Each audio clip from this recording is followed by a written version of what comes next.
All right, welcome to another Key of David podcast. I'm here with my compadre, Trevor Keys, and we also have our special guest, Lance Weaver, and we're going to continue this series of going through this continental model or this model that Joseph Smith had. And so I'm really excited to go through this with you, Lance, and looking forward to just seeing what else we can explore. I know some of you in the comments have been just really amazed and taken aback by what is being shared here, while some of you are still a little hesitant. And just a reminder, I've come from a background of being a solid Heartlander. I've rolled with Rod Meldrum and Wayne May, and I've been at their conferences and I've spoken. But Lance, in this information he's sharing, I have been I would say slowly realizing the truth in what he has to share. And so I hope that we can give him a shot here and take a look at more of this model of where the Book of Mormon could have happened. So Lance, thank you so much for being here. I'm super excited for what you have to share with us today. Yeah, and I want to throw a little something in. There's been am I glitching or am I okay internet wise? You're solid, You're at least good. on Nice, my end. love it. Okay, yeah, there's been a lot of comments of people being like, "This is amazing info. It's making sense. It's putting pieces together." And then, like Dave said, there's people that are like, "I don't know yet. It's good info, but I don't know." And that's exactly where you should be, because we're just begun on this series. There's going to be, when we're all said and done, 6, 7 minimum episodes on this. And like Lance says, even when we get into 6, 7 episodes, we're really just spoon feeding baby formula at this point. And so, what we're going to do is we're going to jump into, different areas of this theory and build more and more and more credibility onto it. So I'm excited to get into it. And Lance, tell us where are we diving into today? What's the subject? All right. So today, our subject is going to be, first of all, we're going to mostly go through quotes by Joseph Smith and really lay out Joseph Smith's continental model, right? Some call it a hemispheric model, but I'll kind of show everyone that really that's not entirely accurate. More of a continental model is what he proposed. We'll go through, anyway, I'll go through a lot of quotes and then I'll kind of point you toward an article that I wrote that I think has essentially every single firsthand or direct secondhand quote um, of his model, like laying out what people at least said, whether they saw or heard this firsthand or whether it's a direct kind of confirmation of that secondhand. Yeah, but anyway, we'll go through a bunch of them and I'll point you to the place where you can see every single one of them. And then, this is another one of, I hope a lot of these episodes are kind of just giving a bunch of evidence that lets people make up their own minds, right? Right. There's a lot of models out there. I've got my model. Definitely, I hope people will jump on and watch the previous episode that we did, and even the episodes I'm starting to release on my channel, so they can really get in. Because the model is huge. I've just got so many things. Like I say, hundreds of hours of evidence, specific cities for every single one. Everything is just really kind of falling into place. But on the other hand, too, there's kind of little issues with every model, and that's similar to the Bible, right? Because part of my research too is doing biblical chronology, doing a revised Egyptian chronology.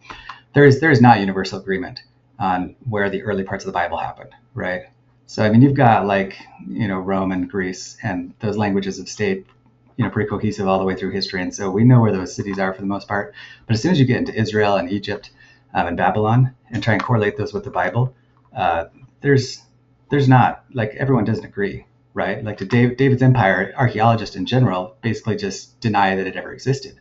In the Bible, it seems to suggest that it went all the way from the Euphrates to the Nile, right? No mainstream archaeologist believes that.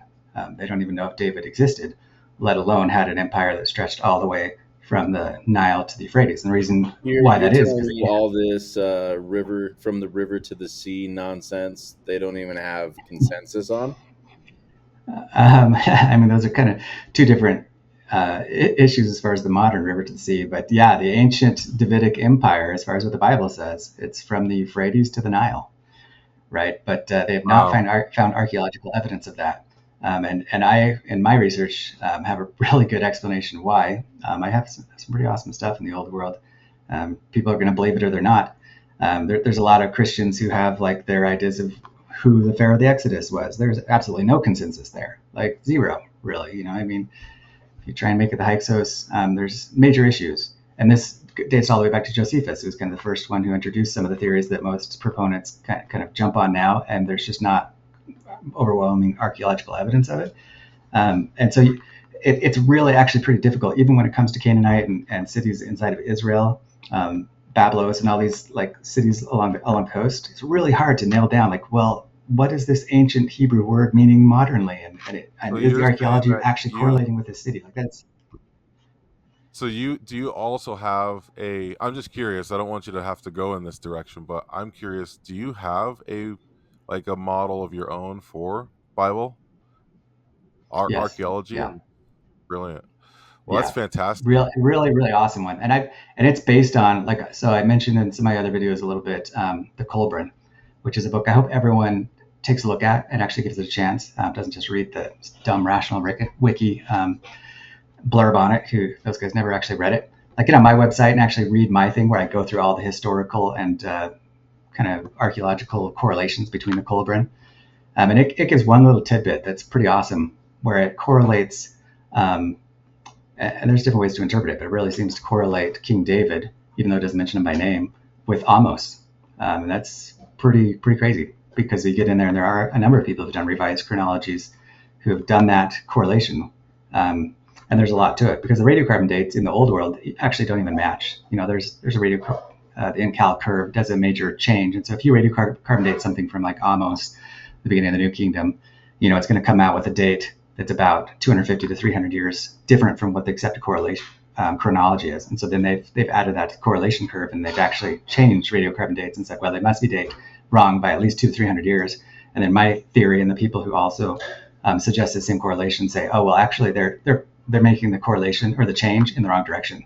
It's like they are off by a couple hundred years, but they're making older when they should be newer. As you're showing us the presentation that you're about to go through, I'm curious, like, if there are some of those points that lead up to the old world, it'd be interesting to see that too. But I'm curious now, what do you have for us? Yeah, let's jump in, because this is going to be awesome. So we're going to jump out of the archaeology, even though I could talk about that forever, especially talking about radiocarbon. And in another episode, we'll go into the details of that, right? Because of my geology background, I have a really in-depth understanding of radiocarbon and the correlation curve, the in-cal curve, and all the problems and accuracies and proofs behind that. But for now, let's jump into Joseph Smith. My premise is that Joseph Smith's model was correct, and that we should believe him.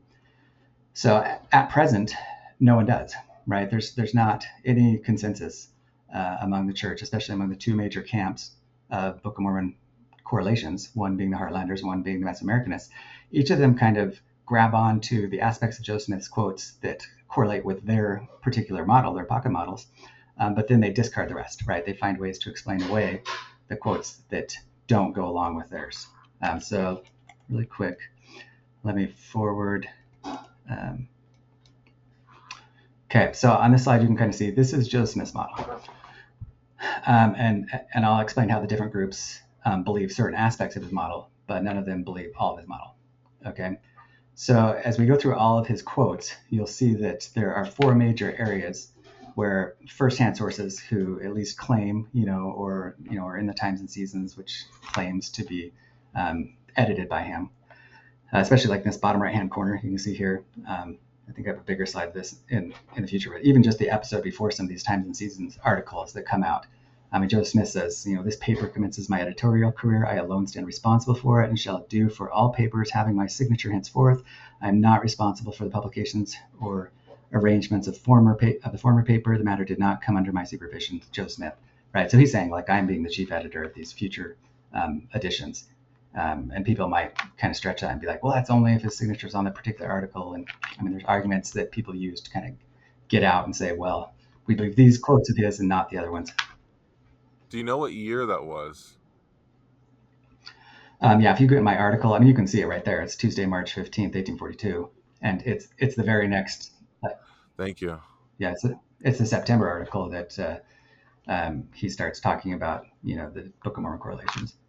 and we'll go through some of that. But like I say, go to my website, Gathered in One, right? gatheredin.one, and just search for Joseph Smith on the Book of Mormon, and you can get to my article. In fact, I'll kind of show you what it looks like just for people who are looking. This is the site, and I have, this is pages and pages and pages. It's pretty much every single quote that, like I say, is either from Joseph Smith, attributed directly to Joseph Smith, by Joseph Smith, or attributed directly to him, or confirms a quote that is directly attributed to him.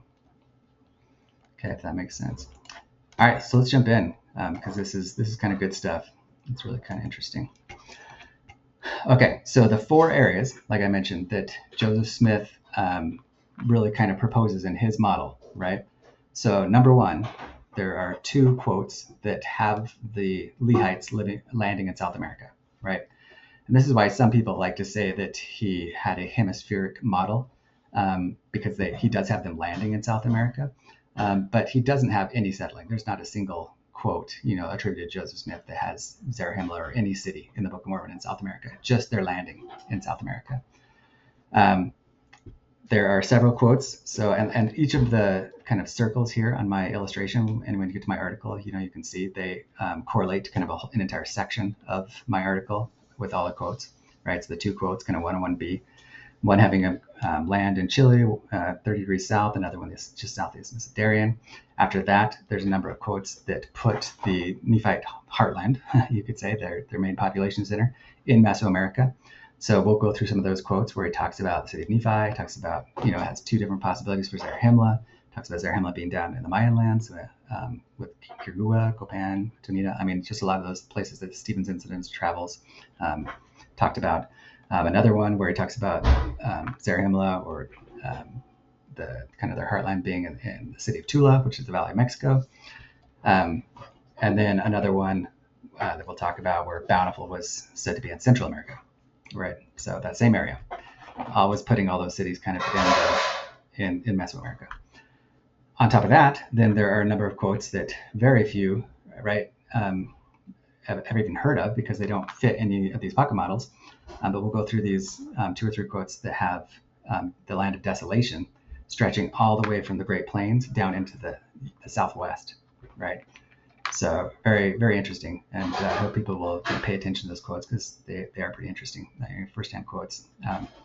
And you can believe them or not. And then on top of that, there are a lot of quotes that have Nephites and Lamanites, as well as the final battles in Cumorah and Zelf, all of these quotes putting Book of Mormon happenings in North America, right, in the eastern United States, all the way from, Zion's Camp to Cumorah.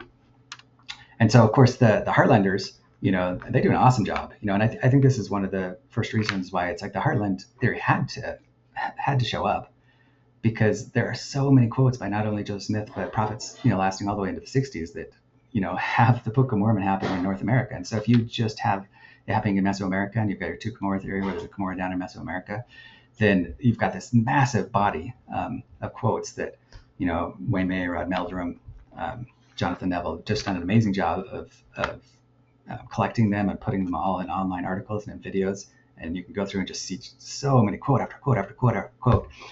And so in order to, if you're going to dismiss the Heartland, then you have to just dismiss all those quotes. And the Mesoamerican proponents do that, right? They have their ways where they just go through every single one of those quotes one at a time. And they're like, well, that wasn't by Joseph Smith, that's secondhand. He's talking about something else there. He's talking about post Book of Mormon times there. That Heartlanders might be doing the same thing, and it does. I'm glad you brought up Neville, because I do have one question about the times and seasons, and in particular, I remember, basically, and in fact, I talked to the videographer that did this, Kels Goodman. He filmed a series called Hidden in the Heartland, and John is on that series in one of the episodes talking about the times and seasons. And what John suggests, and I'm sure he does this in his book, is that the times and seasons was run, even though we have this September article, it was run by a couple different people. And during the time of when he says where Zarahemla is, Joseph may have not actually even been in town. and that there was another gentleman, I forget his name, I think his name was John also, but basically he was a zealous missionary. He, was excited about finding evidence, and around this time is where, because of his research, they started placing the Book of Mormon in Central America because of the ruins that were there, and also a lot of the hate that Latter-day Saints were getting. So what are your thoughts on John's statements of directing that maybe Joseph wasn't, like, he alone, as you can see in this article, he's responsible, but he maybe did some of allowed some others to speak for him in this case. What are your thoughts? Yeah, and like I say, the Heartlanders and the Mesoamericanists do the same thing. They both have really good explanations in their minds to why they can dismiss that other group of quotes. And I've heard Jonathan's explanations, and he's a super smart guy. He's just a fantastic, amazing person.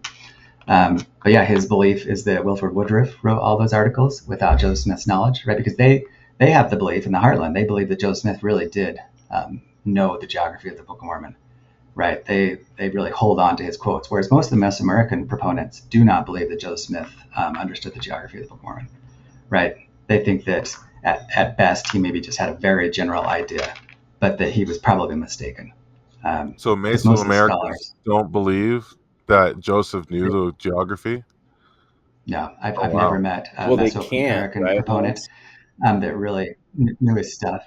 Right, they can't, because there really are very strong quotes. But it's kind of weird at the same time, even though on one hand they all say, well, we don't believe that Joseph Smith completely knew it. They'll try and take Zelf, right? Because for the most part, they're like, well, Joseph Smith didn't really know it. He just kind of like was theorizing. But when it comes to the Zelf accounts, like it says specifically that Joseph Smith claimed it to be a revelation, that he had a revelation that this mound and bones that they found, that was Zelf, the Nephite or Lamanite warrior, depending on which account you're looking at, that revelation told him, right? And so then they try and explain that one, like, well, okay, we're going to believe that one because it's actually specifically claimed as revelation. So we're going to say that maybe Zelf, came after the Book of Mormon time, since there's radiocarbon dates to suggest that anyway. And anyway, they've all got their convincing explanations on why they want to kind of hold on to the quotes of Joseph Smith that agree with them, but discard the ones that don't. And so my kind of plea and reasoning to all the people of either model is, maybe you're right, maybe you're not. But why not just look at all the quotes, really study them out, and if there is a model that allows them all to be true, like really consider it. Really And so consider it. Yeah. Lance, Because to hammer this home even further, where we're going with this next episode is just like you took all your pinpoints of archaeology and dropped them in there. You've taken all of these quotes and done the same thing. You've examined the Heartland version, you've examined the Meso version, and then you said, where do these things, where are they contrary? Where do they line up?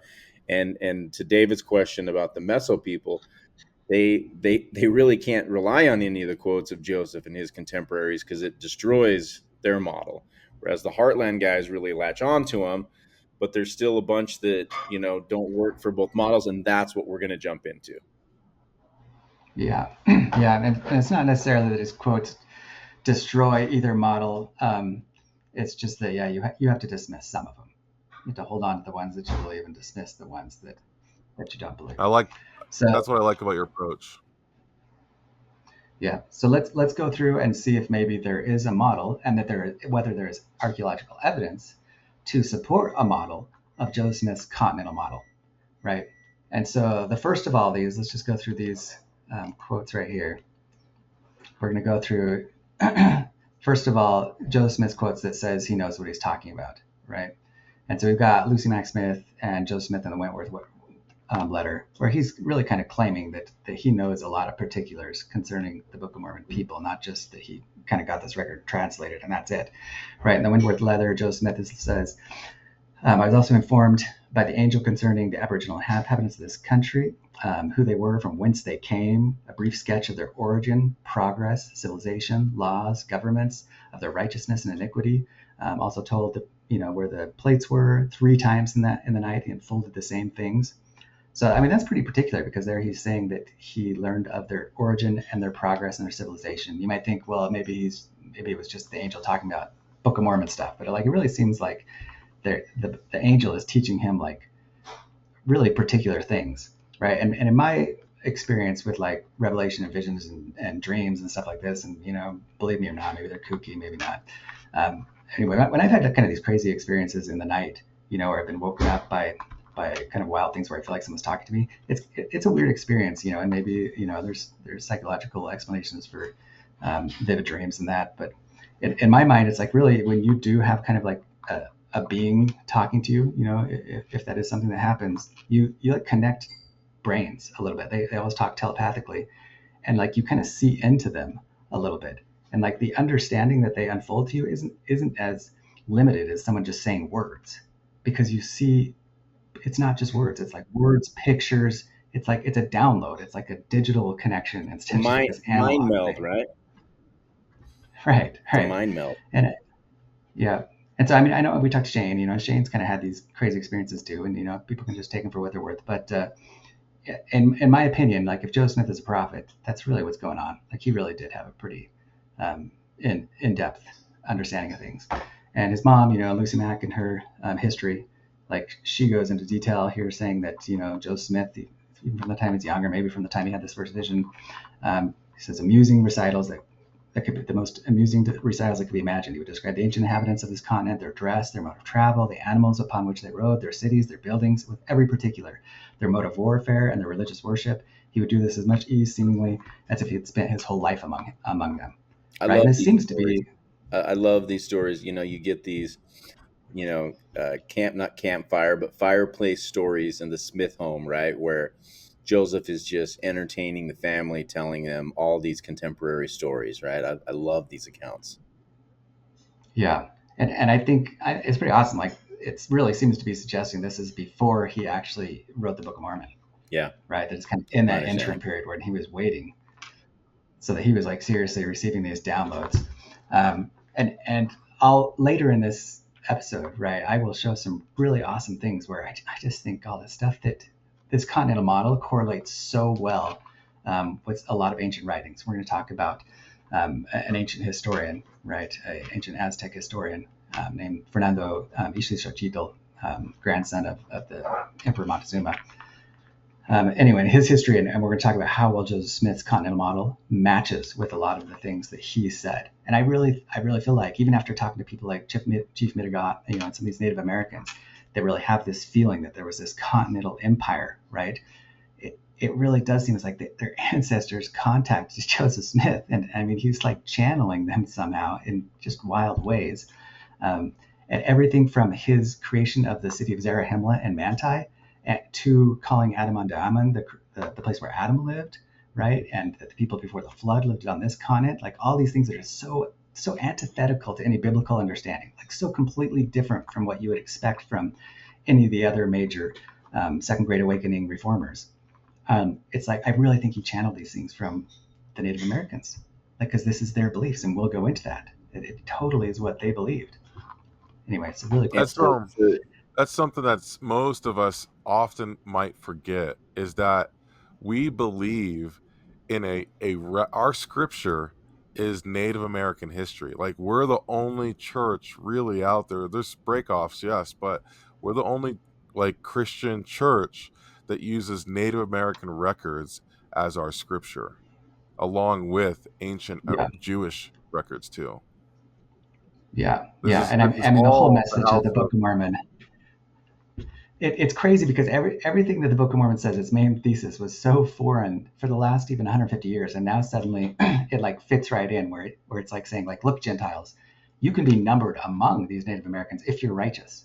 But if you're wicked, you're going to be swept off the land, because it was a privilege for you to come and be given this entire land, and be able to take it from the Native Americans who had just been decimated by plagues, their population just completely decimated.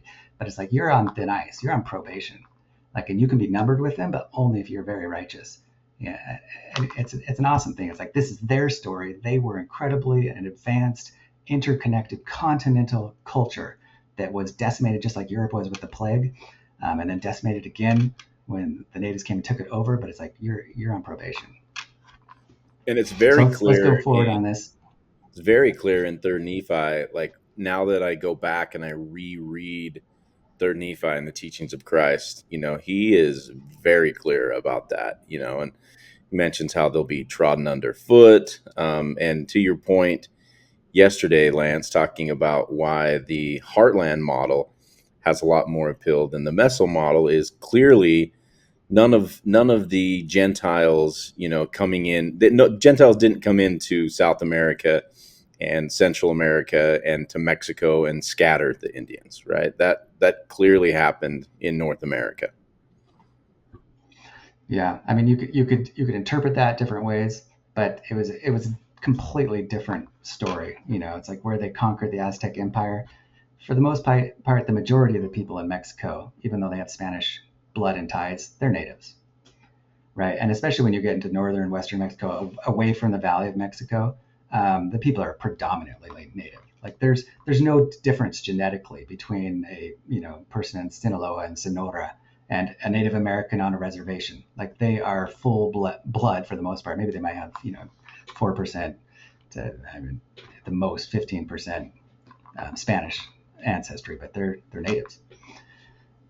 Okay, yeah. So let's jump into these next quotes really quick. Okay, so here we're going to talk about point one that I made, which is Joseph Smith believed that they landed in South America. All right, so we've got a Times and Seasons articles, and we got a Franklin Richards article that is late in its provenance, but seems to really suggest that it came from Joseph Smith, right? And it's at least corroborating something that's in the Times and Seasons. So, it says, when we read in the Book of Mormon that Lehi went down by the Red Sea to the Great Southern Ocean and crossed over to this land. Doesn't say whether he's going across the Pacific or the Atlantic, but there actually is another quote where he does say the Great Southern Sea, which is the Pacific, and landed a little south of the Isthmus of Darien, right? That's Panama. That's just kind of a 19th century term for Panama, which that kind of proves that he's talking about the Pacific, because you wouldn't come into to being south of the Isthmus of Darien if you were in the Atlantic. And they says, surely facts are some things. It will be as it ever has been. The world will prove Joseph Smith a true prophet by circumstantial evidence and experiments as they did Moses and Elijah. I mean, this entire episode of the Times and Seasons is great, this magazine. So, and then it gets kind of expanded in Franklin Richards' quote where he says they landed in the continent of South America in Chile, 30 degrees south latitude. And I just want to, on the map here, kind of point really quickly. This is kind of pertinent, and you can take it both ways. Like the fact that he's putting them down there, it actually makes sense, because if you're anywhere in the Pacific, you've got to either go really far south or really far north to be able to island hop, right? So there is a chain of islands that goes all the way from Indonesia, and the Austronesians and the Polynesians use these islands to island hop all the way from French Polynesia to Easter Island. And then if you just keep going from Easter Island, you're going to land at about 30 degrees south latitude. And it's the path that a bunch of the early explorers, like Captain Cook, the earliest French or Dutch explorers that came across the Pacific, even Magellan, like they took this path and used some of those islands to restock. Is this just a natural current, natural Pacific current? Yeah, right. And so and really important to know, right? So typically the currents, unless you go really far north and south, are going westward, right? And so for most of the decade, you could say the currents are all heading westward, and so it's easy to go from South America and island hop across those islands and get to Indonesia. But only during El Nino periods, the currents and the winds completely shift. And so during El Nino periods, you get an absolute reverse current. And there's actually articles, you can just Google this and find out a bunch of articles now where they're thinking that that's what the Austronesians used to get to Easter Island. Is they're smart, they're good mariners. And Joseph Smith with the Leahona would be an incredibly smart mariner. And so he would know, exactly when he was supposed to leave. And so he could catch the El Nino current and be able to jump. Sorry, I should say Nephi, not Joseph Smith. But so he could island hop and go exactly east using those El Nino currents, even though usually they're reverse currents. And let me just show you really quick what I'm talking about these islands. Okay, you see my screen right there? Yeah. So every one of these islands, right, are exactly like 10 days journey apart. Um, and and the Austronesians, right, because the Austronesian Empire was pretty huge. By 1000 AD, they understood this island chain pretty well, and they were using this to island hop both east and west, right? What is When they're Austronesian? Is that to say Australian? Austronesian. No, Austronesian is a term that was kind of coined that includes the entire Australian region combined with Malaysia. So the Austronesian Empire was centered on Indonesia, and it was a huge empire about 1000 AD that the Polynesians kind of came out of.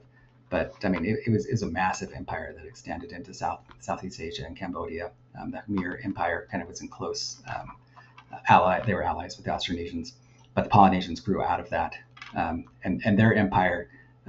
If you know about Madagascar, Madagascar actually speaks an Austronesian language because they were a vassal and a colony of this Austronesian Empire, and because they were the Phoenicians of the East, and they ruled the shipping channels from China to Africa. So they were kind of pulling the wealth out of Africa, using Madagascar as a launch point, and then shipping things into China, right? And this was all the way like from about the time of Christ to 1000 AD. But yeah, just note what I'm showing here as far as this island chain. You follow that island chain on an El Nino year, it's going to take you right to Chile. And I talk about in other videos, and I'll hit harder in a future video my idea and the proof given in the Colburn that the Egyptians were actually the ones to first establish the shipping channel, and that's why the city of Caral in Peru has a date that is the same as the Great Pyramids and Stonehenge. And some of these Indonesian cities, right? Because I think all the way back to this is at 2200 BC when Cumorah is built, that they're using the El Nino currents and coming across the Pacific island hopping. Okay, so let's move on. This is what you were mentioning in one of the comments where you said, I think the Peru is part of the Australia group. Yeah, that the Austronesian Empire, that their dates back to the Bronze Age, the shipping channel. Like there's a good article on the Filipino jade culture, Bronze Age jade culture. So I'll give more evidence of that later. But there's a lot of really cool things once we get into the archaeology that aren't accepted by the mainstream, but I think really are coming up and coming. Especially the 1000 AD thing, that is now kind of proven in the archaeology that the Austronesians were coming and bringing potatoes, back and forth. Okay, so let's move on to next quotes. I just want to establish that first point, that it is a viable, archaeologically proven, at least at 1000 AD point, that it's like they are using those islands and they're using El Nino currents, and that's where you would land, is somewhere in Chile or possibly Peru, and that then you'd come up the coast from there. Okay, so let's move on to point 2, which is the next set of quotes, is that Joseph Smith believes that the land of Zarahemla and Nephi were in Mesoamerica. Okay, so here you can kind of see up here. Across the river from Nauvoo, huh?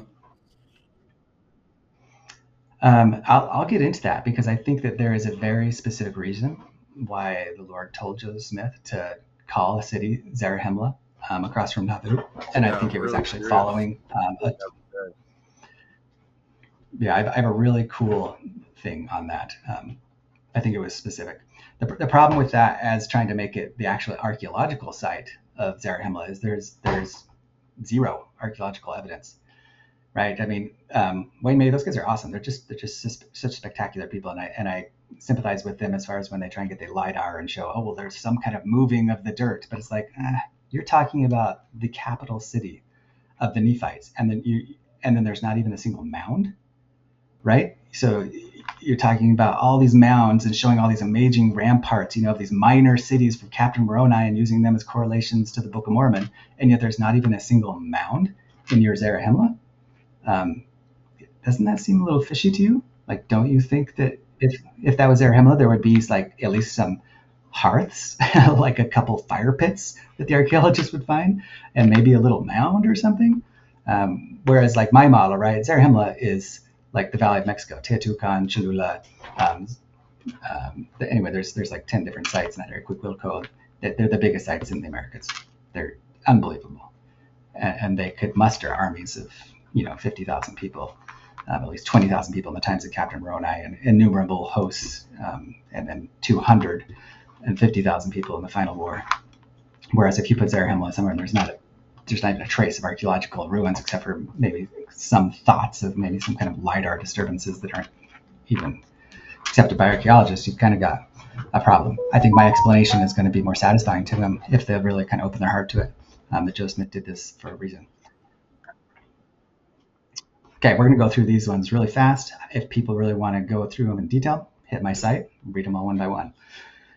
Okay, so on times and seasons, it says, since our extract was published from Mr. Stevens, talking about Central America and Guatemala, situated northeast of Darien, once embraced 700 miles of territory, north and south. The city of Zarahemla, burnt to the crucifix of the Savior and rebuilt afterwards, stood upon this land, as will be seen from the words. I go down here, he says, it's certainly a good thing, excellent veracity, the divine authenticity of the Book of Mormon, that the ruins of Zarahemla can be found where the Nephites left them, and that a large stone with engravings upon them, as Mosiah said, a large round stone with sides sculpted in hieroglyphs.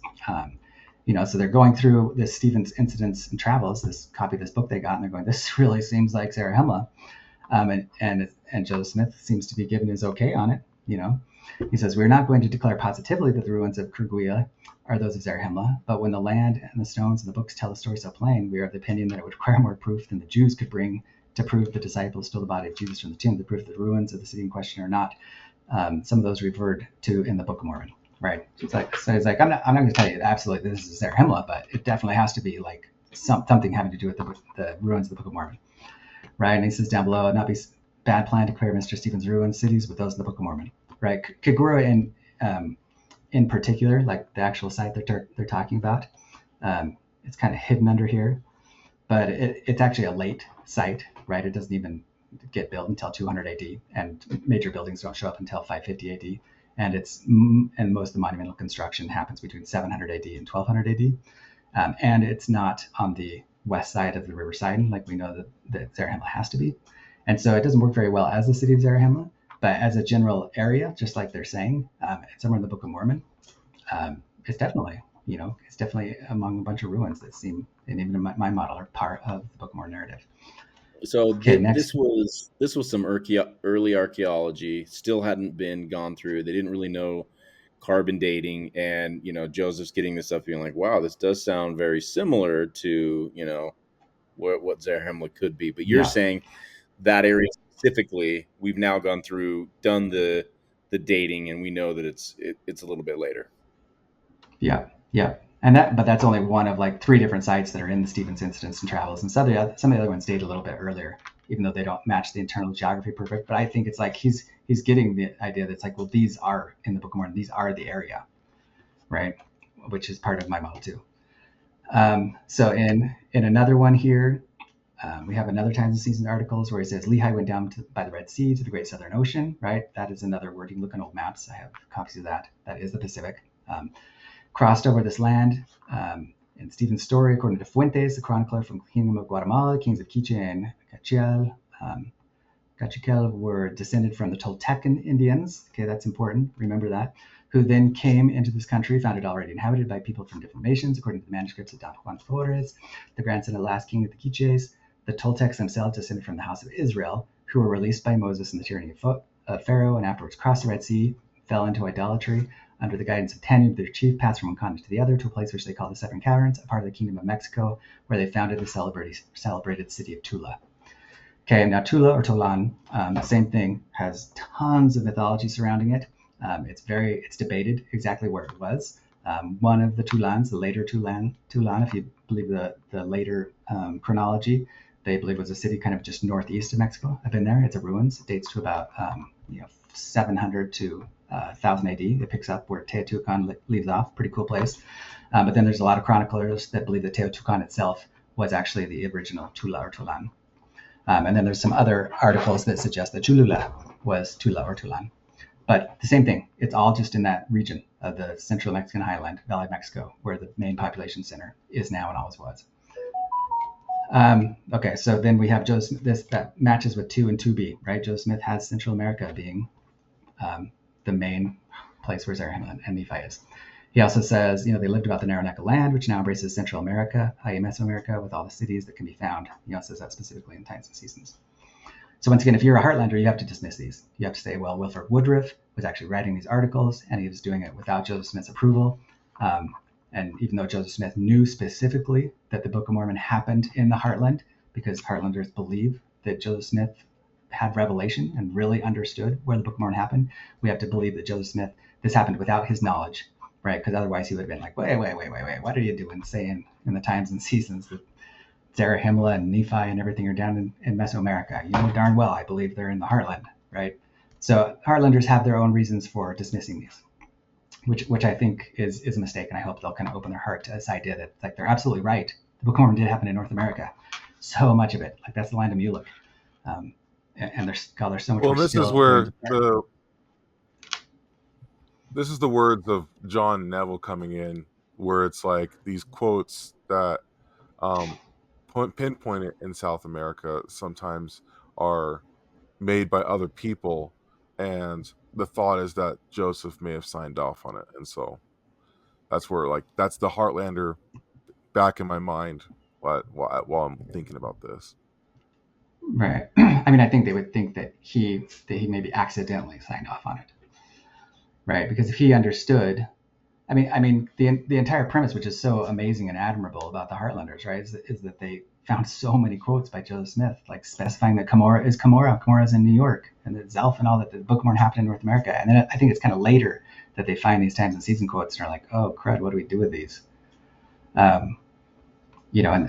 And there's ways that you can explain them away. I would hope that both sides will open their hearts to the quotes of the other side and say, well, why explain them away when your model pretty much can work if you just combine it with the other models and say it was the whole continent. And I would give lots of them. There's so many arguments that people have on why it couldn't be the whole continent, and they're poor when you compare them to the old world. When we have these armies going 5,000 miles in the old world, these empires spanning 5,000 miles, and then here they're like, no, they couldn't do that because they didn't have a horse. It's like they didn't need horses, they had boats. Anyway, I hope they'll open their hearts until they see all the evidence, because I have a lot of it. Okay, we're going to go on to the next one. Just a really quick thing. If we believe that it was Wilford Woodruff, we also have to then explain away this letter, which they do. Joseph Smith writes a letter to the person who gave him, John Bernhiesel, who gave him the Stephen's Instance of Travels, right? And he says, I've read the volumes with the greatest of interest and pleasure. I must say that it's most correct and luminous and comprehensive, right? There's handwriting experts who have suggested that, I guess that's the times and seasons that they think that the stylistic influence seems like it's from Joseph Smith. Handwriting experts of this think that it's like, well, this is probably penned by a scribe, but did it happen behind Joseph's back? Is somebody actually signing Joseph Smith's name and saying his words, like, I have done this, but it's doing it behind Joseph Smith's back? Doesn't seem, why dismiss Joseph Smith, when you don't have to? Okay, let's move on here. Now we're going to go to Nephites in the North America. So Lance, I missed what specifically that last quote was zoning in on. This last quote is Joseph Smith thanking the person who gave him the book that all of those previous quotes in the times and seasons came from, Stephen's Incidents and Travels in South America or in Central America, right? And he's saying, I have read the book and I think it's the most correct and luminous and comprehensive, right? So this is a letter purportedly from Joseph Smith himself to that guy. So then if you're going to try and argue, oh, well, all those times and seasons articles were written by Wilford Woodruff without Joseph Smith's knowledge, then you also have to say, well, this letter was written by Wilford Woodruff without Joseph Smith's knowledge, behind his back, signing his name. You're now explaining away so many things that it's like, well, why are you holding so tight to his quotes when they support your model, and yet bending over backwards to dismiss his quotes when they don't support your model? I get where you're coming from. Like, everyone's going to have to kind of dismiss a little bit, right? But why not try and believe him if it's possible? Yeah, I mean, I'd do it too if there was no good comprehensive North American model, and there hasn't been in the past. But I'm saying this one that has come to me, and I really believe there's been some real amazing spiritual things. I think it's time to come forth, and I think it's going to be anyway. people can pray about it. Everyone pray about it. I think the Native Americans, everyone I've talked to, they feel it in their heart. They're like, yeah, this was like this huge North American empire, essentially. And it just collapsed. And anyway, okay, let's move on. Okay, now we're just going to go to some of the quotes that talk about so the North American areas of the Book of Mormon. These are the ones the Mesoamericanists have to kind of dismiss, right? We've talked about the ones the Heartlanders have to dismiss. Now, Mesoamerican has to dismiss this letter to Emma, where he's saying, the whole of our journey, talking about Zion's camp in the midst of the so large a company of social honest men, sincere men, wandering over the plains of the Nephites, recounting occasionally the Book of Mormon, roving over the mounds that the once beloved people of the Lord, picking up their skulls and bones as proof of its divine authenticity, right? So here, if we're a Mesoamericanist, then we have to believe that Joseph Smith was just shooting out his ear. He didn't really know what he's talking about. Some of them might say, well, maybe some Nephites came up after the final battle, and so that's why he's saying this. But it's like, really? When you combine that with the other 50 quotes talking about Cumorah and visions within the hill and Zelf, and really? We're bending over backwards again to try and explain these things away. This quote's one that has always jumped out to me, and I'm like, oh wow, this is clearly happening in North America. It's pretty specific. Yeah. Tower Hill, we get a later quote. And on my page where you can go and see all of these articles, every single one of them is referenced and linked. If it's available, you can actually click on that and see it in place for yourself. The Joseph Smith papers and the scriptures in journals, you can see it for yourself. This Tower Hill one where it says, lives at the front of Tower Hill, the name that gave the place in consequence of the remains of an old Nephite altar or tower that stood there. Got more Nephite stuff in the Heartland. Let's keep going. And where is Tower Hill? Let's see. If I remember right, it's kind of by where Zelf Mountain that is. So either if I live back east, I probably know my geography a little better. But I think it's kind of near Nauvoo. Okay, so then we're going to go on to another Zion's Camp thing. Or let's go to another Joseph Smith letter, where he says, Book of Mormon's record were our forefathers, our western tribes of Indians. By it we learn that our western tribes of Indians are descendants from that Joseph that was sold into Egypt, and the land of America is a promised land unto them, right? Pretty specific. And notice he's not even saying our eastern tribes, he's saying our western tribes. Although this is after the relocation where a lot of the natives were relocated to Oklahoma Territory. Okay, so let's just keep going. We're just going to push through these, hit them. I really just hope they kind of cement in everyone's mind. Joseph Smith's model. Behold, I say that you shall go unto the Lamanites, preach my gospel unto them, inasmuch as they receive thy teachings, thou shalt cause. Like this is, he's talking about just west of the Mississippi. We're going to preach to the Lamanites.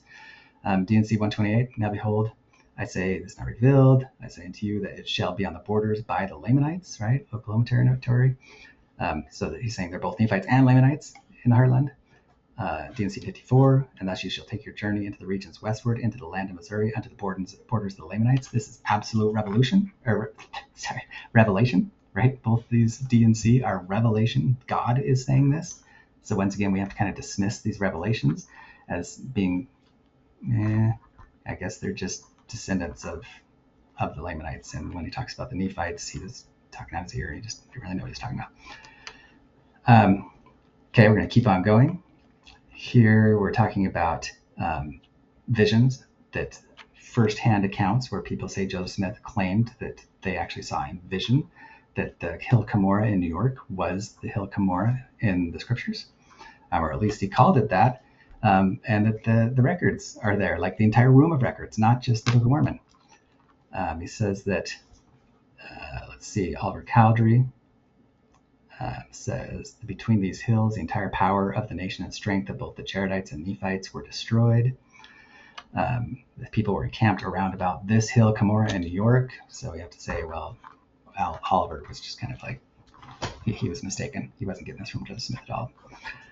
Or Joseph Smith was mistaken, or, a little further on, we've got the DNC actually saying, what do we hear? Glad tidings from Cumorah, Moroni, an angel of heaven, declaring the fulfillment of the prophet of the book to be revealed. We have to kind of explain that away. Be like, oh, well, he's saying glad tidings from the Cumorah in in Mesoamerica, And even though Moroni appeared to Joseph Smith on that hill in New York, that's not actually Revelation saying, connecting those dots, that the actual hill in New York is the hill Cumorah. We have to explain that away. Yeah, You this can do gets it. into the two Cumorah theories, right? Was there a Cumorah down in Central America, and then was there also a Cumorah in Palmyra, New York? And it also dismisses there's multiple accounts of Joseph and Oliver talking about the records room with Yeah, opening and having there just be all of these records. David, I Yeah. know you did a video on Ancient Th- Answers about that. yeah. It those makes me are those think are all in about there. how, well, in that story that I did a video about, you have Oliver witnessing that not only this records room, but also that these records were taken to another nearby hill called Shem, and that's where all the records supposedly are deposited currently, somewhere in New York. And that makes you wonder, like, are there any other hills next to, you know, I mean, in Oliver's account, of course, this would be in North America, but it does make you speculate. Okay, if there's another Cumorah, which Heartlanders don't believe, then is there another hill or any other hills that contain records inside or look like they could? So There's a lot to bite off. There's a lot to bite off there. I mean, because right, Shem is in the Book of Mormon, and Shem is the original record repository, and then Mormon and Moroni, they move it from the hill Shem to hill Cumorah, right? And it's not understood exactly how much distance there is between Shem and Cumorah, but like in the Mesoamerican theory, Shem would have been within 100 miles of Cumorah. So it's like, well, why are they moving all the records from Shem to Cumorah? Because it was when the Lamanites were about to overcome and attack the land, that they move all the records to Shem. Then I think you're conflating two stories too there, because there is a record from, I think it's John Whitner, who says specifically, like, is the hill Cumorah the one in New York? And he's like, well, it's not far from there. But anyway, there's so much that we're going to get to, and that's actually one of the reasons why the two Cumorah theory exists, is because the Jaredite record talks about the hill Cumorah, and we have Omer going past the hill Cumorah. And so you're like, well, if early in the Jaredite record, if this king is actually going past Cumorah, then it must not have been that far. If you're going to believe that it's in New York, you have to believe that he traveled like 2,000 miles. And once again, it boils down to that same mindset, where you're thinking like that the ancient people just didn't travel very far, right? Where Omer actually, though, he's fleeing for his life, and so you gotta, with one breath, you're going to say that people in Israel probably fled to England, right? Like, what is that, like 4,000 miles, 6,000 miles, to save their lives, right? There's a lot of mythology and written history about that they were actually making that trip. But then you're gonna say, oh well, the Native Americans couldn't have done that though, because they were backwards, and especially back at the time of Homer, they just didn't travel long distances. It's like, well, look at my evidence. I have a lot of evidence that they traveled really long distances. It wasn't unfamiliar to them. Just like the early conquistadors did. They went all over the continent within the first like 50 years of being here. Okay, let's move on. Okay, so here, this is the exact one I was just talking about. Right, so John Whitner, in an interview, they're saying, is the hill Cumorah in the state of New York? He says, no, but not far away from that place. You can read all these. We've got another one here where he's saying, as I passed by the hill Cumorah, where the plates are, the angel met me. That's Lucy Mack talking about something Joseph Smith supposedly told her. Once again, identifying the hill Cumorah with the one in New York. We keep going. So Joseph Smith's vision of Zelf. I invite people to go to my site and read all about Zelf. I have a reprint there from a BYU article that goes into tons of detail on Zelf and how it's pretty specifically given as a revelation. At least from Wilford Woodruff's diary, he gives the most complete version. Like, he says this was a revelation, right? Like, Joseph Smith suddenly had a vision, and in that vision, he says that Zelf was a white Lamanite, and that he was known from the Rocky Mountains to Cumorah. Anyway, above, Joseph received in a vision. You can see all the underlines things there. So yeah, Yo, go I in want to do and read these. I want to do a shout out. I want to do a shout out to our boy Legend of Zelf on Instagram, talking about you, boy. Yeah, and it's pretty hard to explain away Zelf without making Joseph Smith a little bit of a fool, Yeah, right? But yeah, definitely. but people do it, right? And it's, you can listen to the arguments and see if you believe them. But yeah, I don't. I remember hearing the Zelf story after my mission, and I was just like, "What? You gotta be kidding me!" And like told all my friends, I'm like, "Have you heard this story about this white Lamanite in North America named Zelf?" And yeah, it's one of those fun Yeah. stories to discover. Yeah. Okay, so now we're going to cover the ones that neither side ever even mentions. They just sweep this under the carpet, right? So we've gone through the Heartlander quotes, we've gone through the Mesoamerican quotes, we've gone through the landing quotes that, most people kind of sweep those under the rug too. But now we're going to talk about the land of desolation quotes, right? Where Joseph Smith, first-hand accounts, people say that Joseph Smith said that the land of desolation went all the way from the plains to the southwest of the U.S. and North Mexico. Okay, and that the people who give these quotes, who then came to Utah, right? Levi Hancock, Mosiah Hancock, they have in their head, along with a number of other people who were contemporaries of Joseph Smith, they have in their head for sure a continental model, right? So you have to dismiss these next quotes and these drawings and just say, well, these guys are just kind of, once again, like Orson Pratt, because Orson Pratt's theories are kind of wild and they're quite late. They happened 20 years after Utah, where he's saying that Zarahemla was down in South America. Which there's no first-hand evidence, like people saying that Joseph Smith said that. But these quotes do say that Joseph Smith said that desolation was from the south, from the plains all the way to the southwest. Okay, so here we have Moroni's map. So we've got two separate whose maps. map is this? So this is from William McBride and Andrew Hamilton. Right, you can see their birth dates are about the same as Joseph Smith's. These are contemporaries of Joseph Smith, about the same age as Joseph Smith. They were stake presidents once they came to Utah. Right, they knew Levi and Mosiah Hancock, who also gives them these quotes that we're talking about, and they draw this map that show the travels of Moroni. Right, and this is completely dismissed by most academics in the church. They try and it doesn't fit with any models. They kind of explain it away and say, no, this is of late origin. Amazing. It doesn't have anything to do. But here, right, these guys are saying that Joseph Smith gave it to him, right? It even says that written on the thing, given to by Joseph Smith. There's quotes that support it with Mosiah Hancock. And they're showing, right, can you see down here, land bountiful, Central America. All this red writing is what the cursive says. Amazing. Okay. Right? And so it's showing that the Moroni made the trip twice, right? It's showing that Moroni is going from the land bountiful up to the sand hills in the south part of Arizona to Adamantiaman, and it's part of this narrative that the saints were actually retracing the path of Moroni, right?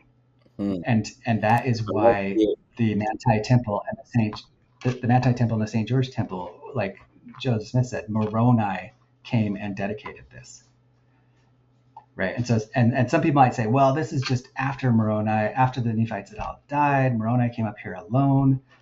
Without and was just carrying the plates, right? And the whole group of the Nephites didn't make this journey from Central America to North America.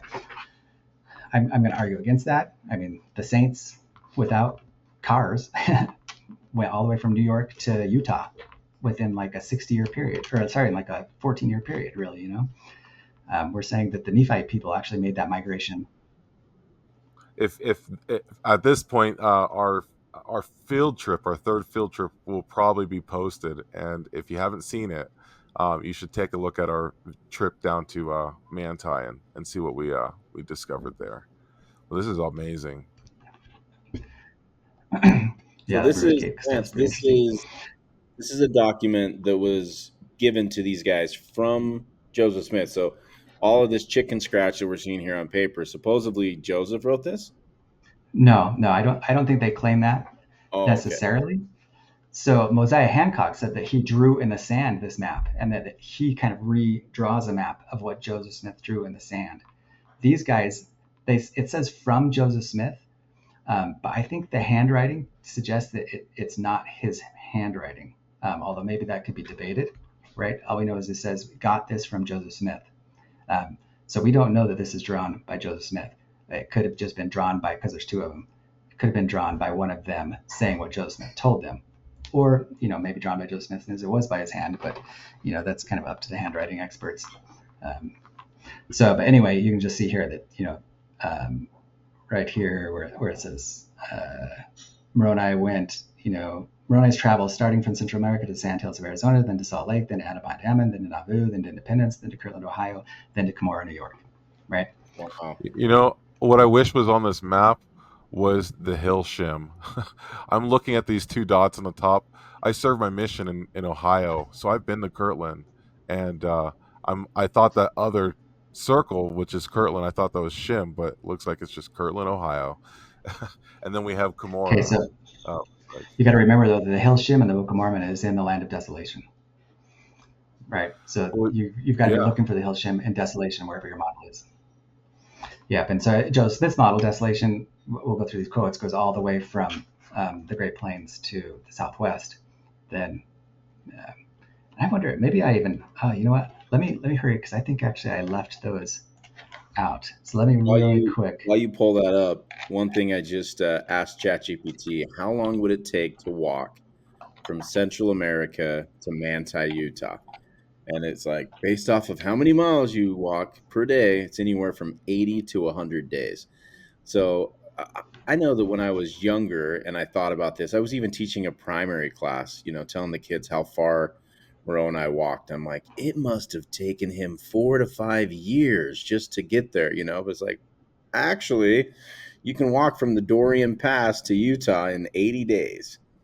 So it's not, it's a big task, but you can knock that out in a spring to summer or Yep. summer to fall Well, period. and you can think about too, like if there were no horses, then like Lance said earlier, it may have been by boat that he traveled some of the way, or if there were horses, then there's also that, and it's part of the formula. Well, they were just taking curlums and cumums back in those days, David. Okay. The more especially useful to man animals. Okay, Yeah. so but remember in my model, in my model, the final exodus goes from Mesoamerica to New York, right? And so this is a huge group of people, like, and the Saints is the best analog, right? So the Saints went over 14 years in two major moves. They went first from New York to Kirtland, Ohio. So everyone migrated to Kirtland, Ohio, right? And I had ancestors who were part of this. And how long did that take them? It's like they probably did it in little stages, right? And overall, it was like people were kind of like making their way, and then the initial group probably did it over a month or two. And then they make another move to Nauvoo, and then they make another move to Salt Lake, and that is like the huge exodus where they're trying to punch that thing out all sequentially without building towns in the middle.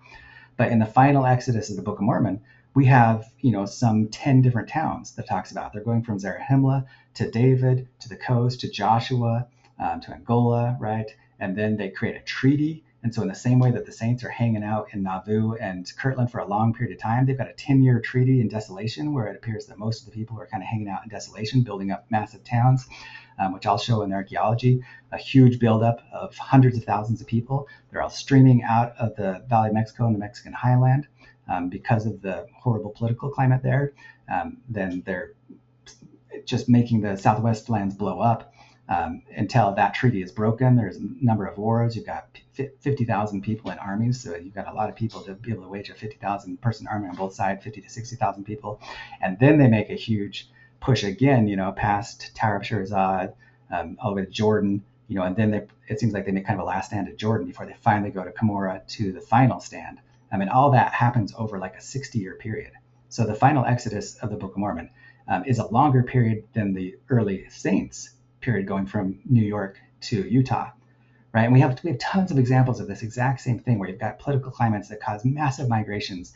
In the old world, just think about the Gothic migrations that brought down the Roman Empire. I mean, the Goths were coming out of these huge wars were happening with the Huns around the Black Sea, and it pushed the Goths all the way up into Scandinavia, but the huge part of them went into to Rome, right, and into Italy, and it kind of even brought down the empire because you had such a massive influx of Gothic people, and then you had a massive migration of Goths all the way to Spain, right? So they're going like 3,000 miles from the Black Sea to Spain in a pretty short amount of time.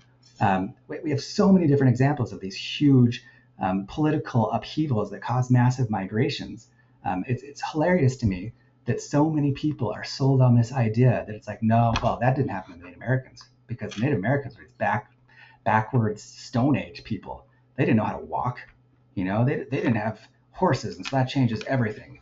Even though it's like, well, they did a beast of burden. There's a lot of different things that talk about Plains Indians and how they pulled their teepees behind dogs.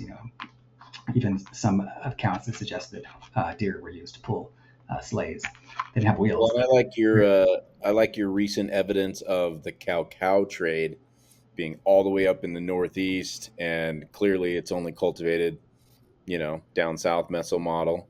Hit on that just briefly again for people that missed that. Yeah, we're gonna our last slide. We're gonna talk about all the evidence of trade, All right? right, And that's something that is just now really breaking through because, like I said, the old paradigm was that the Native Americans were very isolated and that there wasn't very much trade. I say there was a lot of trade, right? And we're going to go through Ishushojital and his ideas of these massive migrations as well. Okay, so but let me just really quick all right. hit on. I can't believe I didn't make slides as I thought I did, but just we're going to read Mosiah Hancock's journal entry, right? So Mosiah Hancock is a little young. He's only like 10 or something like that when Joseph Smith tells him this, but Levi Hancock is a contemporary of Joseph Smith, the same age, and he says the exact same things that Mosiah does. And so both of them there say, now Joseph said, I will show you the travels of this people. He then showed our travels through Iowa. This is in Nauvoo. Mosiah is saying Joseph Smith told him this in Nauvoo. Here you will make a place for the winter, and here you will travel west until you come to the valley of the Great Salt Lake. You will build cities to the north, right? So this is right before Joseph's death, and to the south, and to the east, and to the west. But the United States will not receive you with the laws which God desires of you, and you will have to go where the Nephites lost their power. Placing this finger on the map, I think about where Snowflake, Arizona is situated, or it could have been northmost Mexico. It could have been Mexico. So most people are going to dismiss this, and if this was an isolated quote, the only one that talked anything about this, you probably would want to dismiss it, right? But it's got quite a bit of other contemporaries of Joseph Smith who tell the same story, just like the Moroni's map of those two contemporaries of Joseph Smith who say the same thing. Levi Hancock, once again, he is a contemporary of Joseph Smith. He's Mosiah's dad, but he's actually a little older than Joseph Smith, if I remember right. He says, Joseph said in our tent, I want you to remember what I say to you. The Lord is going to give us dry weather until we get through. He has given rains that there may be water in the prairies. You will see the movings of the Lord. And on our way through, it began to be very pleasant. And soon we entered on the wide prairies, camping and holding the Sunday. And then down below, he says, this is the land that was called Desolation. And Onondagas, the king, a good man. This is when he's talking about Zelf, right? So during Zion's Camp, which Levi Hancock was a part of Zion's Camp, he's saying Joseph Smith said that was the land of desolation in relation to Zelf and this ancient king. And then a little bit later, W.W. Phelps kind of says the same type of thing. He says the Book of Mormon terms them the prairies, the land of desolation, right? So it's like, well, is he getting that from the same place that Mosiah Hancock did? And then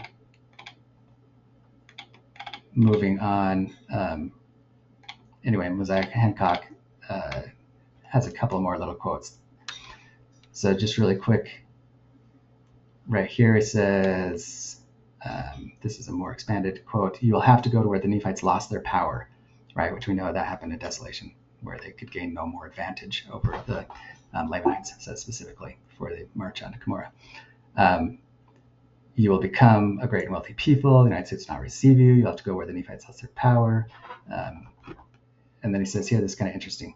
Saints have got to become proficient in the laws of God before they meet the Lord. He will travel the shape of the horseshoe, and there will wait the action of the government placing his finger on the maps. I should think about where Snowflake, Arizona is situated, or it could have been northern Mexico. So notice where he says like the shape of the horseshoe.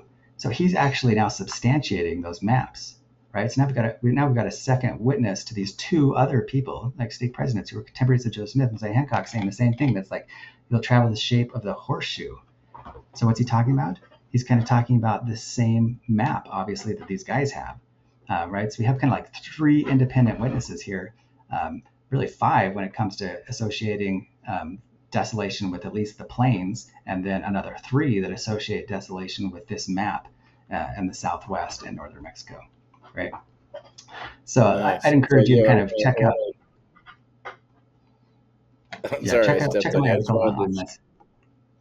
I want to do a quick shout out to Morgan Philpott. Morgan Philpott, we love you, brother. Snowflake, Arizona is a special place for him. That's where he's heading pre-apocalypse. So anytime I hear Snowflake, I think of Philpott. Ooh, I like Nice. this map. What do we got going on here? Okay, so we've just got like 4 or 5 more things I'm gonna push through really quick. So if we're gonna try to archaeologically investigate this idea of a continental model, and especially of Joseph Smith's idea that there was like some kind of a cohesive, culture between Mesoamerica and North America, you don't have to look any further than linguistic evidence, because you've got this cohesive Uto-Aztecan language that spans the exact same travels, right? That I put the Book of Mormon people traveling and that Joseph Smith puts, where Mesoamerica and the Southwest and into the plains all shares this common language group, Uto-Aztecan, right? And so Brian Stubbs, out of all the languages in North America, it's the one language that we have somebody who's studied and actually found an amazing amount of correlation between that language and Hebrew, right? So it's like, what's the chance of that? Coincidence? And this is stuff that both the Heartlanders and the Mesoamericanists really just kind of have to ignore, because it falls outside of their model, right? The Valley of Mexico, where Uto-Aztecan was spoken, is kind of outside of their model. This is all east of the eastern United States, and yet it's right there in that kind of intermediary area between Desolation and Bountiful and Zarahemla, my model, that all share this Uto-Aztecan language group that has such strong ties to Hebrew, which of course, non-members are probably going to read Brian Stubbs, even though he's a great linguist. They're going to poo-poo his stuff and just think, well, this is baloney. But I'd invite people to look it up. I have references to it on my site, and decide for yourself. See if those common language suffixes and all the words that he has hundreds of words, if they hold weight, and especially if you have Native American blood or in some of these Southwest cultures. Definitely look into that stuff. It's pretty cool. So my model, right, just to remind everybody, hopefully they've seen the last video where I really go into more detail on this stuff. That exact same Uto-Aztecan area is like my main areas of land of Zarahemla, land of Bountiful, land of Desolation, right? And it extends up into the land of many waters and Cumorah. Let's kind of hit, okay. So I just want to hit really quick this one last thing, and then we're going to call this quits. It's getting a little long, I think. But so there's this early Spanish chronologer, right, a historian, named Fernando Ixtlilxochitl, right? And Ixtlilxochitl was... Whoa.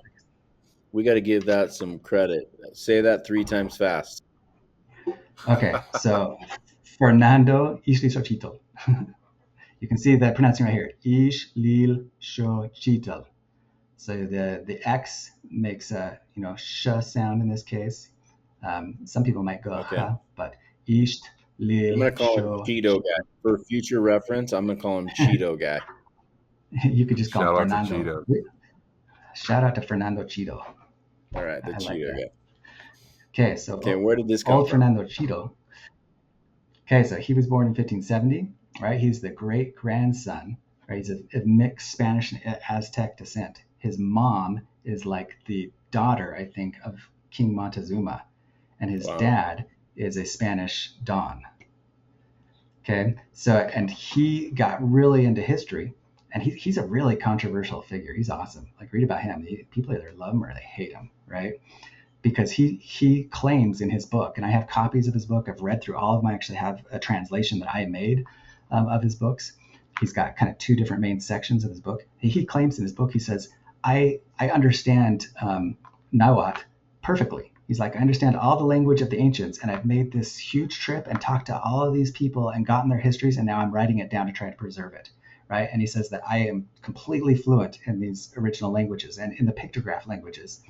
And so he gives his interpretation, and he takes kind of what he reads, and he really European and Christianizes it, right? He's translating it not only from Nahuatl to Spanish, but he's also kind of translating it into like more of a Christian ideas, right? And you see that in his work, and this is so pertinent to Joseph Smith, because this is what we believe Joseph Smith did and what the Book of Mormon does, right? So if an independent person is going to take one of these early Mixtec or Aztec codices and kind of read the pictures and translate it, they're going to come up with something different than him.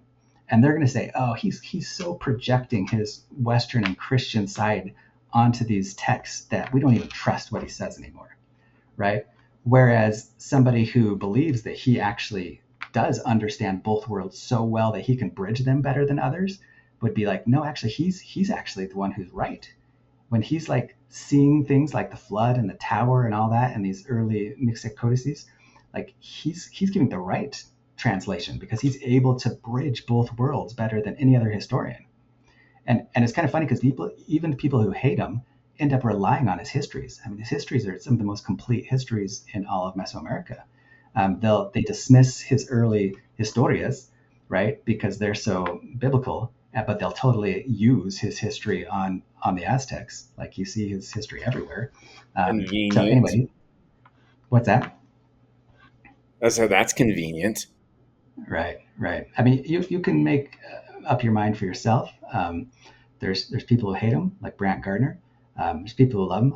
I think he's pretty spectacular, and I think that most kind of Book of Mormon geographers just dismiss him because he doesn't fit either model. If his writings fit the Mesoamerica model, they'd be far more open to him. Or if they fit the Heartland model, you'd see Heartlanders using him. I'm going to use him because his totally fit the Continental model, and I think they're spectacularly interesting. But just, I'm not even going to go through the quotes anymore. I'm just going to go through these correlations because they're super, super interesting. And then we're going to jump to some things. But look, so his writings, you should go to my website. I have totally read out 2 articles on him. I have links to his actual works. But both Ixtlilxochitl and the Book of Mormon talk about 3 distinct native civilizations that populate the Americas, right? Coming in boats from across the sea. One of them from the east in 6 ships, one from the west, and a final Mexica from an unspecified location.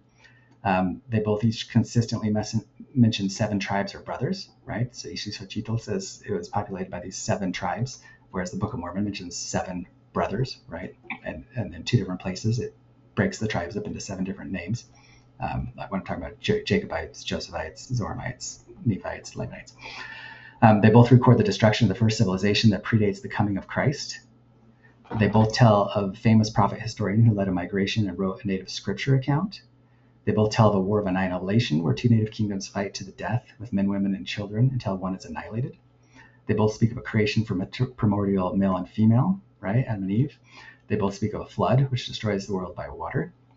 They both speak of the first king of Native American civilization coming from a great tower at the time of the confusion of tongues. They both speak of a white god of the natives who was born of a virgin who ascended to heaven after teaching people, right? A bunch of the mythology concerning Quetzalcoatl being Christ comes from Ixtlilxochitl. They both record the date of the Great Destruction occurring on the American continent in the first month of the 34th year or at the death of Christ. I'll actually read that one because that's pretty crazy to quote. They both use the same terminology in describing the manner in which native cities So were you are named. gonna read that one because I've never heard any other contemporary dates It like blows my that. mind that so many Mormons have not heard of him. Yeah, it's crazy. Like every Mormon should be familiar with him, but it doesn't fit the predominant models, and so he tends to get swept under the rug. And there's a lot of issues with what he says because it's mixed up with so much mythology that you get so many different accounts from so many different authors, and they all contradict. And so you're having to cherry pick out of it. It's kind of unavoidable, but you just got to decide whether you believe or not. But okay, so they give stories of a group escaping bondage by intoxicating their captors. In conjunction, they also mention only one river, right? Sidon in the Book of Mormon, a Toyak, which is my river Sidon, actually matches with his, which flows between Zarahemla and Gideon and Cholula. They both mention multiple migrations from the far north land. Okay, so just lots of really cool stuff. Once again, go to my site. I have these all listed out one at a time. I'll go through. Here's his 3, kind of my 3 landing places of the Book of Mormon. Of the Mulekites, Jaredites, and Nephites, right? I think the Nephites landed pretty far south and then came up to Oaxaca. I think the Mulekites landed first up in the northern U.S. and that this was the land of Mulek, and they have quite a few cities there. And from thence they come up to the South Wilderness, which is up here. And then the Jaredites, I think, land on the west coast, somewhere near California, and then spread out from Not the St. Charles River Jaredite landing. Most people think they came through the St. Charles River. So, I mean, for the Jaredites, that's kind of an interesting interpretation. I know some people believe that, but I don't know if that's ubiquitous. I think a lot of even Heartlanders don't necessarily think that they came up the river because they don't even have sails. But yeah, I think they think that the Mulekites came up the St. Lawrence Seaway. And I think that it's quite possible and likely that the Mulekites came in there. And I think there's actually multiple groups included in the Mulekites. And I'll go through that in another video when I talk about all my evidence of lots of different migrations from the that Old would World. be really cool. But okay, so here's the one I'm talking about. Check this out. This is from Ixtlilxochitl. He says it had been 166 years since they adjusted their calendar with the equinox, and 270 years since the first inhabitants had been destroyed, when the sun and moon eclipsed and the earth quaked, and the rocks were broken into pieces, and many other signs that had been given came to pass, although man was not destroyed. This was in the year Che Kali, which, adjusted to our calendar, happened at the same time that Christ our Lord crucified. And they say that this destruction occurred in the first few days in the year. Right? I mean, that's like straight out of Book of Mormon. Honestly, people who want to like come up with like somewhere that Joseph Smith copied his idea for the Book of Mormon, like look to this dude. I think Joseph Smith was just absolutely inspired, totally prophet of God, but like his stuff is so similar to Ixtlilxochitl that it's crazy. One thing that's crazy to me is this picture over here of Cheeto, whoever he's depicting here. That's exactly what I wear each night before I go to bed. Like, I'm not kidding you. Like, slightly different colors, but that's a spitting This image. is why you said I couldn't be your roommate. Got it. You're Exactly. set in your ways. This is the way. I could just see that for sure. Yeah, Yeah, Trevor's got got my his piece half kilt every- on, his Scottish kilt that he chopped the edges off of. crimson red. Yeah, in his sweet feminine slippers. yeah, exactly. I can picture it for sure. Get those slippers. Yes, there we go. All right, sorry to sidetrack. All right. Let's keep going. Yeah. Okay. So anyway, I'm not going to go through all these. We're kind of out of time, I think. But I'll just kind of go through them. You can pause on them as soon as I get to it as you're watching the video, because there's a lot of cool ones about the flood, about the Great Tower, where he's like, projecting on these ancient Mixtec codices his understanding of Noah's flood. He's finding them within their writings. I like how I like how all of these stories back what Mitiga is talking about. He's talking about how all of their people have these records of the flood, of the tower. And it's pretty shocking to me. Like, when I was hearing these things, like, I'm like, the natives have records of the flood and the Tower of Babel. Like, to me, I almost was like incredulous when I was hearing this from Mitiga, but then seeing this stuff pulled in is pretty cool. Well, and Mitiga also talks about the Aztecs as well in one of our interviews with him. And so I'm really excited for the future videos we have with you, Lance, because, you're touching on all these things that Latter-day Saints have considered, from Mesa to Heartland. And now even, I'll call it the Nimrod. I'm interested in seeing what you have to say, too, relating to maybe the Nimenha or Nemenha being related to, the Book of Mormon geology. Yeah. And people are going to accuse Chief Mitiga of doing the same thing that Ixtlilxochitl did. They're going to be like, well, you're projecting your Christianized background upon your records, because they don't necessarily exactly say that. And they accuse Joseph Smith of the same thing. It's like, well, you just got to, who do you believe? Maybe I would think that the natives are actually the most qualified to do that, if they're able to bridge both worlds and be like, no, these really are the same stories. Yeah. So anyway, I'm going to go through all these: the Desolating Wars, the Toltecs, the industrious record keepers. He talks about this guy that sounds an awful like Mormon, who wrote their scriptures. Just amazing things. Once again, people can just go through these because they're all really interesting, and they're really supported by the language, right? Because we've got this common Uto-Aztecan language that bridges all the way from Mesoamerica to North America. And not only that, we have this trail of legends of the Toltecs. And the Toltecs, like, there's so much controversy among where the Toltecs come from, and that story is laid out in Ixtlilxochitl's writings in depth. He talks about like 3 different migrations of the Chichimecs, of the Toltecs, of the Aztecs.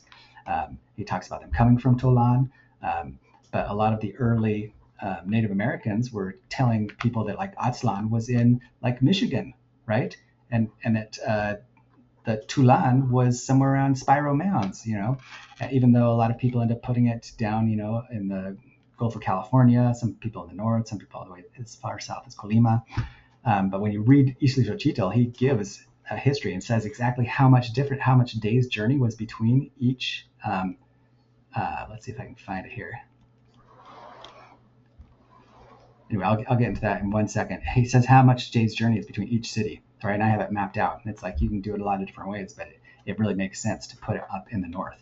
And as far as archaeology, I mean, it's interesting, like I said before, that Joseph Smith names Zarahemla, right, in across from Nauvoo. So he's like making a Zarahemla in Nauvoo as well as a Manti, which I think is really interesting because in the Toltec language, they go in their first journey that goes from the south to the north, and then later they go from the north to the south again. When they go to the north, they name their city up north Tulancinco, which means little Tulan, right? And Tulan was their main city, and I believe it was Zarahemla, right? That's kind of their name, Tula or Tulan, Zarahemla. And so Tulancinco I is see what you're basically saying. the new Zarahemla, or little Zarahemla, like you'd say Little China or something like Or that. It's Little like the new, Zarahemla. the new Zarahemla. And so they are creating, So there could they have been name their another. city as they go north. So Yeah, there could have been another Zarahemla that was north, that maybe wasn't mentioned in the Book of Mormon, but just a small civilization. just some, and anyway, I have a lot of evidence, I think, for the archaeology of Well, and it. it makes sense I'll talk too about that in a because, second. like, go ahead. Like De Soto, even so, the early explorer De Soto, he says that there's a Native American group in Oklahoma that are called the Tula Indians, right? And I really think that like that is the location of the original Tula, and it is the new Zarahemla, and that Joseph Smith was following that practice, that tradition. The Lord is like commanding Joseph Smith to follow that Native American practice of naming a new Zarahemla, just like the New Jerusalem, and that they both are in the heart. It's right by Independence, Missouri, the New Jerusalem, the new Zarahemla. Whenever I hear that part of Doctrine and Covenants, I always think of it as being interesting because it's like it's not the Lord is not saying it is Zarahemla. He's saying we'll call it Zarahemla, or let's Exactly. let's say it's Zarahemla. Yeah, and I think that is a better explanation for what's going on than saying that, oh no, this is actually the ruins of Zarahemla, even though there is zero real archaeological evidence of even a hamlet being there, let alone the biggest city in the Nephite nation, right? So I think this is like an awesome explanation for that. Anyway, you can get into this. Not only that, Joseph Smith names Adam and Diamond as being like the center of the world, and that is part of what Ixtlilxochitl and all of these early writers, they talk about that near Tulancinco, there's a place called Chichimotok, right? And Chichimotok is like their like navel of the world, like their beginning place. And there's all these codices that tell about their travels, and like I say, Ixtlilxochitl expands on this and tells how many days journey there is between each of them. He talks about Aztlan, Archaeology, the difference between the two. Chapultepec, which is like the head place. Right, there's like the seven caverns that make it to look like a womb because it was the starting place of the world where the seven brothers emerged from the seven caves, the seven caverns, which was the womb of the world, right, which goes right along with what Joseph Smith was saying as far as Adam and Diamond being right there by the New Jerusalem, by where he calls the New Zarahemla. It's building on so much of this Native American legend and lore. And it's interesting that like so many Westerners, and archaeologists and other religions just completely dismiss and condemn Joseph Smith, say this is all hoo-hoo and baloney. How could you say that Garden of Eden was in North America? But it's like he's absolutely championing the North American Native Americans and their beliefs, right? And he's totally like reinterpreting and putting them, and he's channeling their beliefs.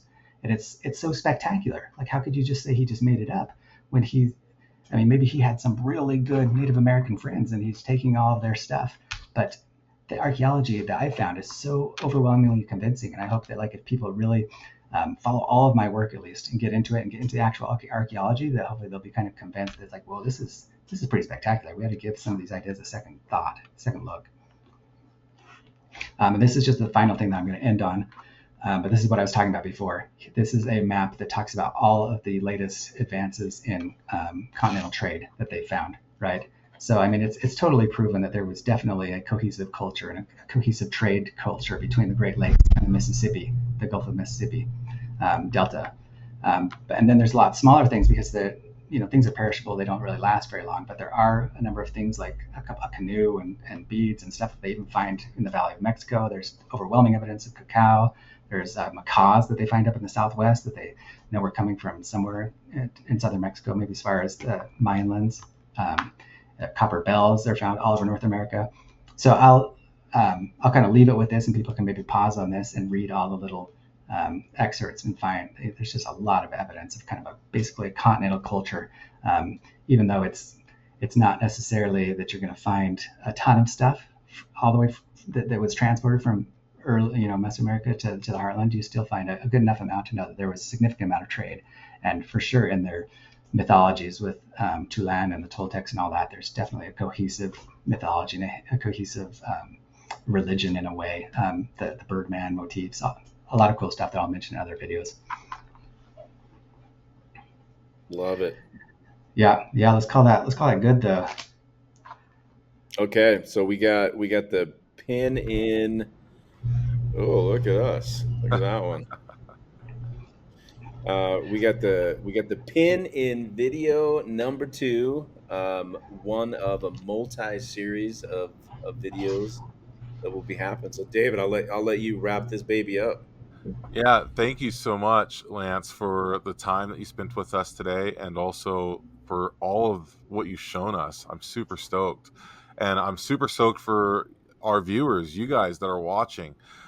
First off, subscribe to Zion Media.